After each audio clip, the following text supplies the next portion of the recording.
The following program was provided by an independent producer solely responsible for its content. The opinions expressed do not necessarily represent the views of this station, its staff, board of directors, or underwriters.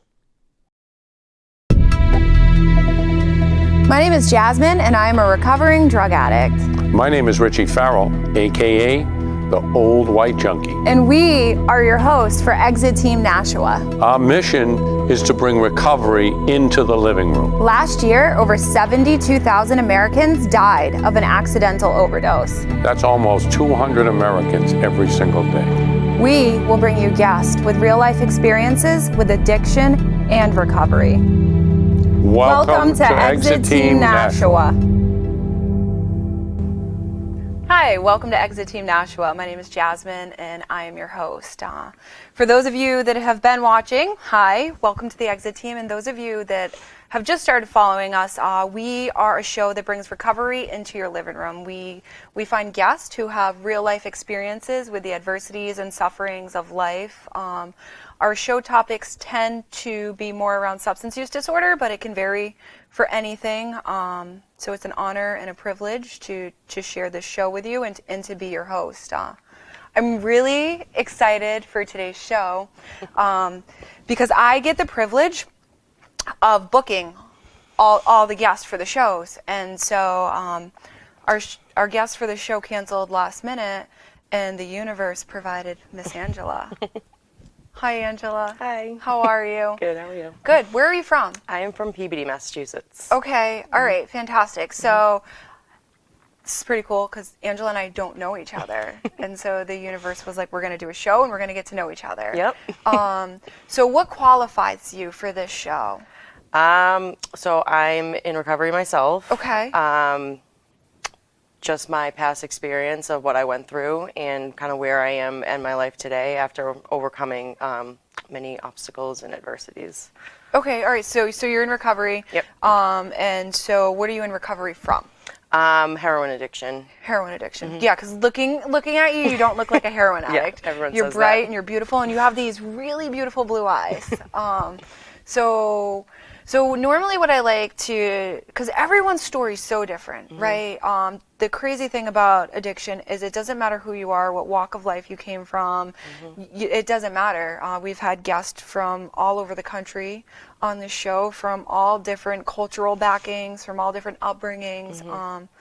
And the disease of addiction and alcoholism doesn't really care about that. It does not discriminate. But to our viewers, it does matter, mm-hmm. Because some people can identify with you. So tell me about your life, like before substance use disorder.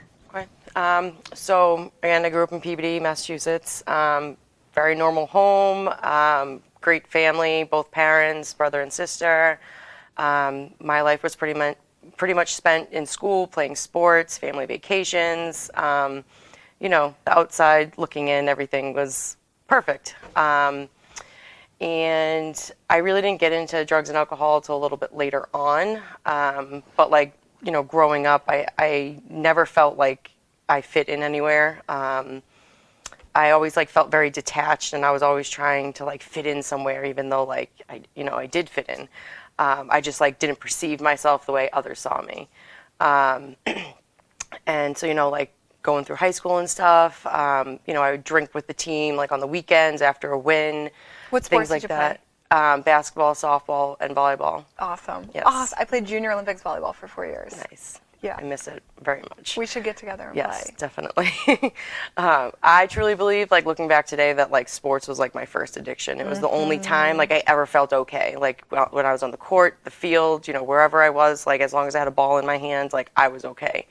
And I was always seeking validation and other things outside myself because I wasn't okay in my own skin. And I remember the first time I drank, I actually got alcohol poisoning. I woke up the next day in a hospital with my mom sitting next to me in a hospital bed.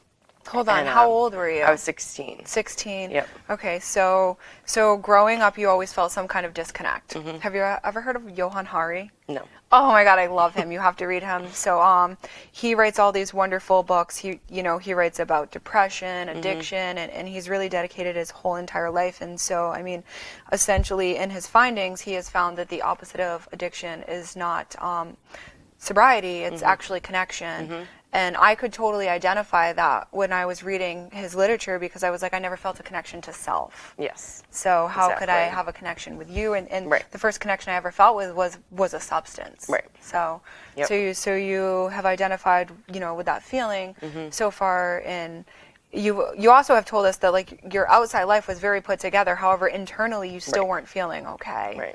Right. So you needed others' validation to be okay, so you got into sports, you found that. It's crazy because when I'm given the opportunity to share my story, I tell people, like, I was a woman who didn't know who I was, and I needed you to love me. Yes. And like sports were perfect for that. Yes. So many people loved you, and my freshman year in high school, I was the first freshman to ever make varsity volleyball, varsity basketball, and varsity softball. And I went on to play Junior Olympics volleyball for 4 years.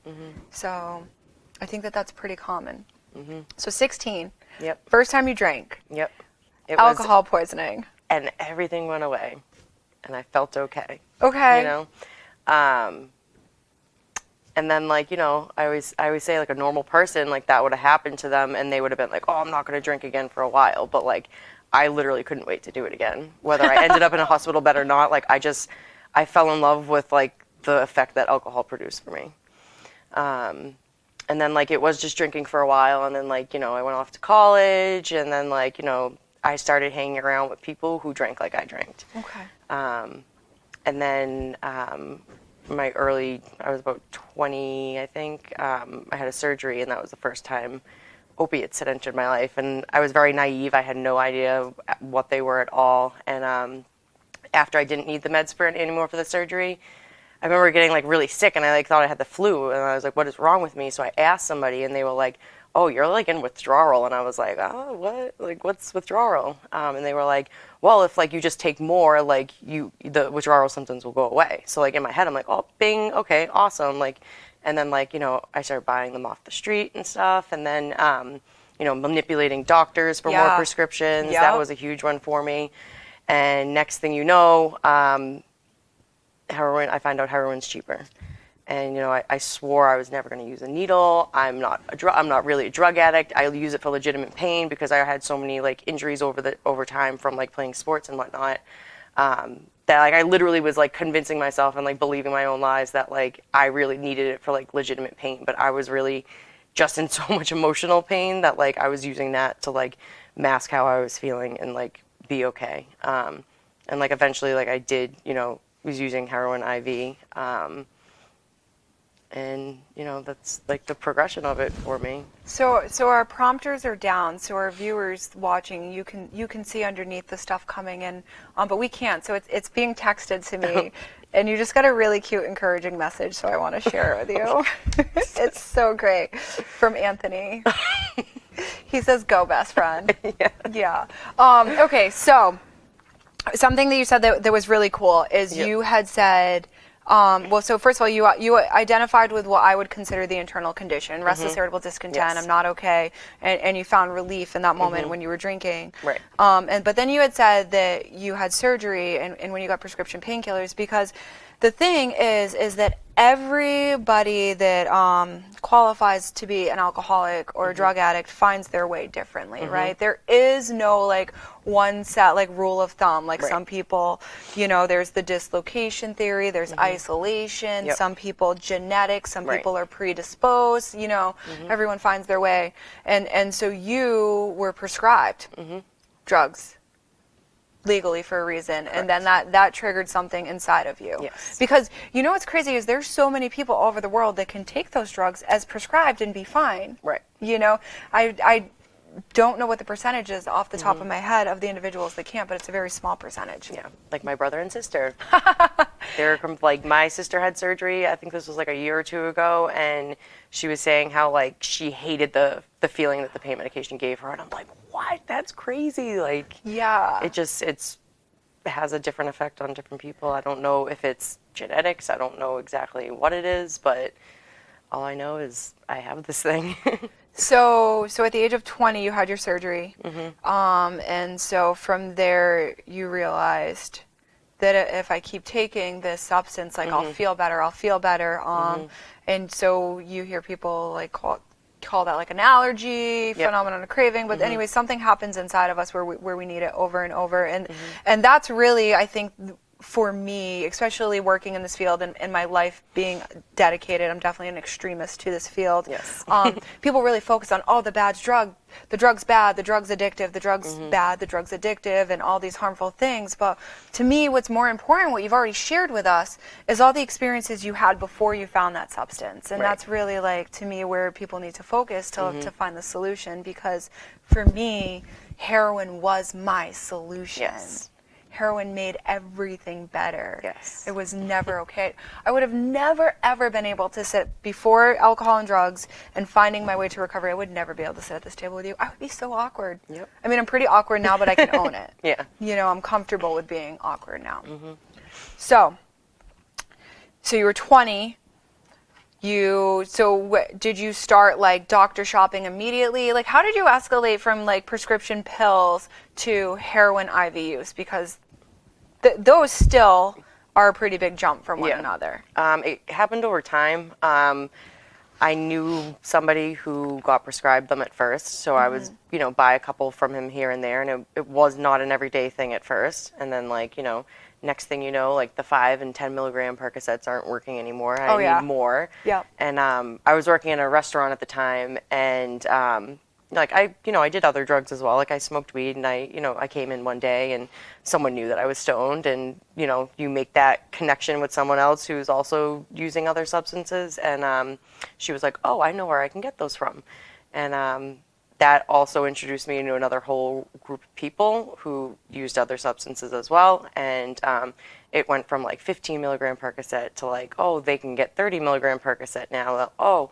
these are too expensive and it's not really doing the trick. Like heroin's cheaper. Yeah. And then like I said earlier, like I swore off that like I was never going to use a needle. And then people would tell me like, oh, you're just wasting it. You won't get the same high, things like that. And I finally was just like, you know what, whatever. I'll just try it once, and then like game over for me. So how old are you? I'll be 28 next month. 28. Yes. And how long have you been how long have you been sober for? I just celebrated 2 years on November 17th. Mine was November 3rd. Ooh, I know, that's November crazy. babies. Yes. Okay. So you're 2 years sober. Yep. I want to get into the solution because I think that's really important, and that's what this show's about. But I want to paint a really good picture of how ugly your life was, like through active drug addiction, and how you were someone that never felt okay. So if viewers are watching and they know that feeling, and they feel alone, they feel isolated, and they can sit in a room full of people and just feel awkward and all by themselves, like, hi, hello, we're your people. We get that, right? Yes. And we found alcohol and drugs to treat that. So what are some consequences that you suffer due to your using? Many. Loss of like family relationships. It sounds like because you had like a really well put together family. It sounds like so that's huge. I put them through a lot, as many of us in that position have. I stole from them constantly, lied to them. My family couldn't even have like their wallets or purses left around. Electronics, I would steal anything I could get my hands on. Jewelry, it didn't matter as long as I got the next bag. I put them through absolute hell, and they never knew what to do with me either. It was like, all right, well, now you're going to detox again, or now you're going to another treatment program. Like I've been to a bunch of different states, I've been to a bunch of different detoxes, and it was like I was never willing to actually get sober. I was like just doing it to appease them, because I've been homeless. I've lived on, on the streets a few times. I've had to live in my car before, then like the car gets taken away and whatnot. I luckily never went to jail. I did have warrants for me when I got sober this time, but I was able to clear them up. That's awesome. And just like the biggest like loss and like consequence was just like I was just a shell of a human. Ugh. I didn't want to live anymore. I had no desire to live. I wanted to stop getting high, but like I didn't know how to stop. And it just brought me to a point where like I just didn't want to be here anymore. But I didn't have it in me to, you know, actually do it. Yeah. So yeah. So your family, like you put your family through a lot. For family members that are watching, what would you say to them for their loved one that's going through this? You can't force them to do it. You can't. What? So there is no right or wrong answer here. Yeah. Your experience is yours, and whoever needs to see the show, the universe has put them in front of it. Yeah. What would you tell them to do for their The loved family one? member? Yeah. Well, for my experience, the tough love worked for me. Tough love. No, you're not coming home. No, we're not sending you money. I'm the hopeless No, we're Rowdy. not doing Tough love this. worked for No, me we're too. not doing that. Yeah. You know, so like We have another all question. those no's, over time, like the pain got great enough, and I was like finally like at a point where I was just mentally broken down so badly that I was like, okay, like I'm willing to make a change. But like setting boundaries and like going with the tough love and not enabling them, even though like I still struggle with that today too, because like I have people in my life that like are still using who like I have to set boundaries with, and try not to enable them. I have at times, but I realize that like I'm just hurting them more by always being there and always helping them and whatnot. Because like I believe that the reason I went through everything I went through is so that like I can pass this along to the next person. Yes. And I'm very passionate about helping, and I truly believe that like God has me on this earth to help other people. And sometimes I want to help too much, but Yeah. sometimes it can be a bad thing, you know. Yeah. I get it. I always tell people, like, check out Al-Anon, check out self-help groups. I destroyed my family. I mean, I still am working on establishing relationships with my family at no fault of theirs and 100% fault of my disease. And fault of my own, but I was powerless over my disease. Yes. So, working on forgiveness for myself. But I always, whenever you're working with an addict, it's really important to take in the family component, because in my experience, everyone in that family is sick from the addiction. And in my experience of working with addicts, sometimes the family can become even sicker than the actual addict themselves. Yeah. So When I was in treatment 3 years ago, my mom wrote me a letter that my therapist in the treatment center asked her to write, and it was like an impact letter on like how it was affecting my family. Stop it. And I cried for like days because like I never really realized it. I thought I was just hurting myself. I didn't see what it did to my family just because like I was in the disease. I didn't care or see about anything else. And she said in it that like her and my dad almost got divorced. Right. Yeah. She would have stopped going to the mall, and she would stop going. She would start isolating because she didn't want to see people who were like, "Oh, how's Angela doing?" So she hid a lot. And then like just like my brother and sister, like I grew up with them being like my best friends, and then like for them to like want nothing to do with me and like not talk to me anymore, and like I'll never forget like the look of absolute disgust on their face like the first time like they saw my arms. So like we really don't like see at the time and in that moment like what we're really doing to others around us. Like we think that like, oh, I'm just hurting myself. Like what do you care? You really are amazing. Yeah, you've been through so much adversity, right? Like you're homeless, you lived in the streets, you have destroyed your family, you destroyed your life, you suffered, it sounds like almost a lot of the consequences. Somehow you escaped incarceration, although you were incarcerated in your own mind, into your own disease. Definitely. Yeah, and you have made a huge turnaround. That's really cool, because I think with the disease of addiction, not necessarily that it's stigmatized, because I don't think the stigma is really as big of a thing as it used to be. At least in my life, it's not. But people don't get to see this. This. Yes. Like, you're really beautiful. Thank you. And your soul is very bright, and it's a really cool experience to be sitting here at this table with you.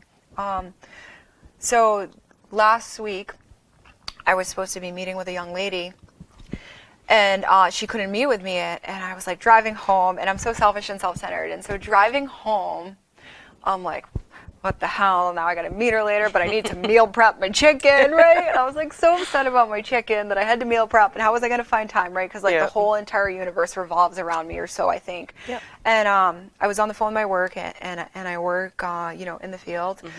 And so I was on the phone with my work, and as I'm pulling up to my house, I live on a main street, and there was a car parked at my house, and there was the driver's side window to this vehicle was down, and there was a young man slumped leaning out of it.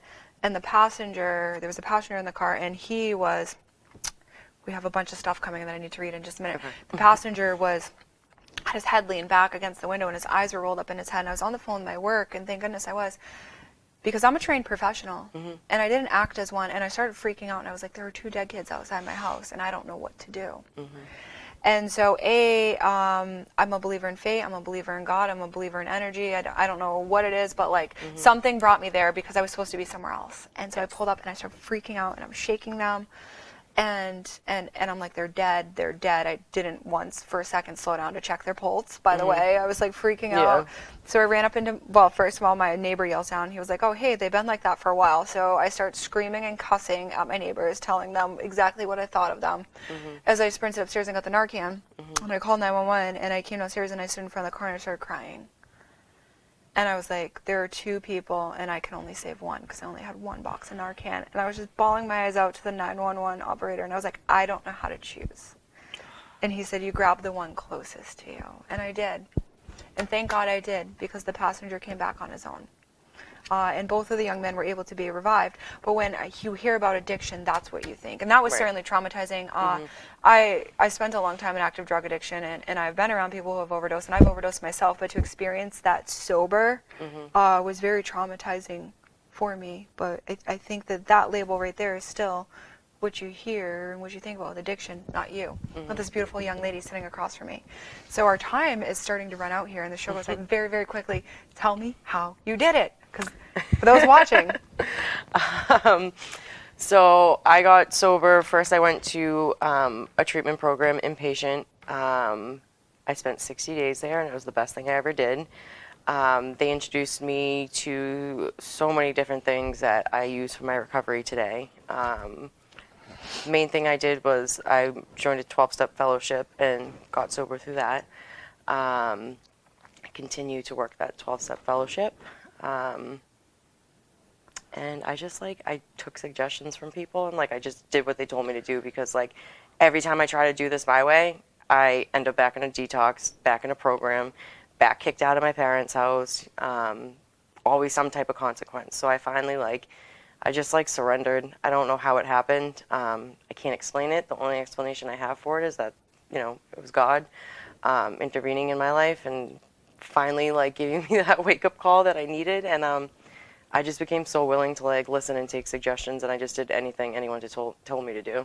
And I'm not perfect. I have my bumps in the road, because sometimes it's oh, I'll take this suggestion, but I'm not going to take this one. I'm good. I got this one. Yeah.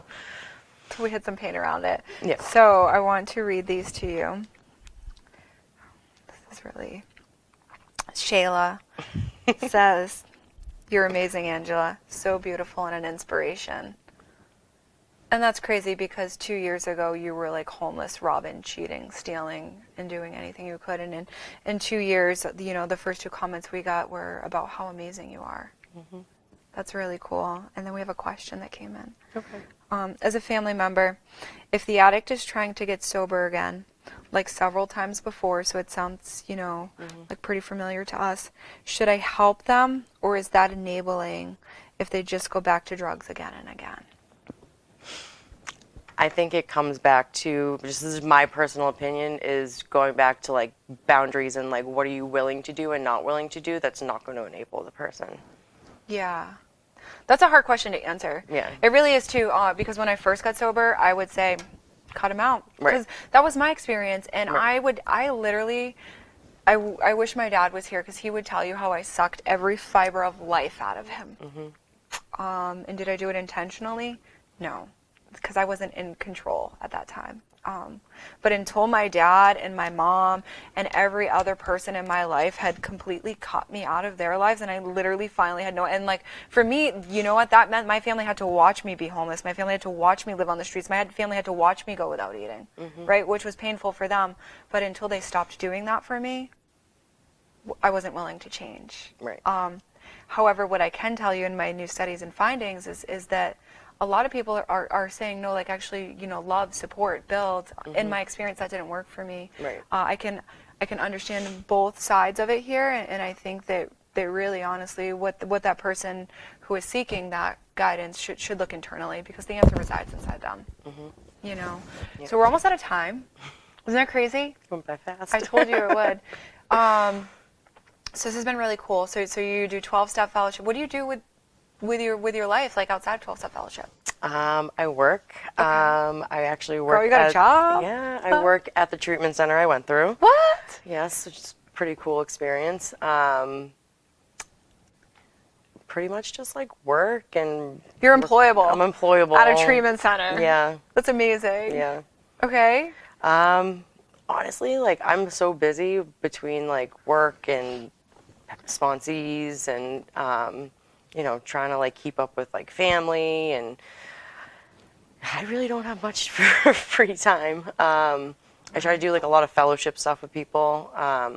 We go bowling, That's go to fun. movies, just random stuff. I'm having an ugly sweater party soon. That's fun. So you have a life. Yes, I have a life You with have a like life. people who support me and like don't judge me and like love me unconditionally. Because you have found a way in a 100% abstinence base, right? You know, I know that a lot of places are kind of moving and gravitating towards MAT, and we don't have enough time to get into that. But I have found my way in abstinence base, and I feel like abstinence tends to be forgot about. Like, hi, like, hello, like, we can do this Right. without anything. And in my experience, because I did try abstinence-based recovery before, and I wasn't successful with it. But what I can tell you, what I did find, and I think it's abstinence-based, medically assisted treatment. I did try that, and I wasn't able to find myself on a deep level like I have with abstinence-based. So I always love having guests on, you know, that have found their way through abstinence-based recovery. It really is inspirational to others, especially your story. You've come so far. So in like 60 seconds, to the viewers at home, someone that's struggling, what would you say to them? What would I say to someone that's struggling? Tell someone that you're struggling. It's okay to struggle. It's okay to not be okay. Find something like within you that like gives you hope. That's why I do what I do, to like show people that there is hope. Because I was so hopeless, I didn't think that there was like a way out of this, but like just know that like I'm proof that like there is a way out of this. And you are. You really are. I've gotten goosebumps so many times during the show. It's been such a beautiful show. If you're watching the show, check Angela out on Facebook. Find her if you need help with anything. We're going to tag her in our Facebook page so she can be linked with the show. Reach out to any of us. You know, thank you everyone for watching. If you're struggling in any way, please just know that this show is here to help you, to inspire you, to offer you hope, to educate you, whatever it is, your loved one, you know, whatever anyone needs. We're essentially just letting you guys know that we're here for you. Thank you. My name is Jasmine, and I am a recovering drug addict. My name is Richie Farrell, AKA the Old White Junkie. And we are your hosts for Exit Team Nashua. Our mission is to bring recovery into the living room. Last year, over 72,000 Americans died of an accidental overdose. That's almost 200 Americans every single day. We will bring you guests with real-life experiences with addiction and recovery. Welcome to Exit Team Nashua.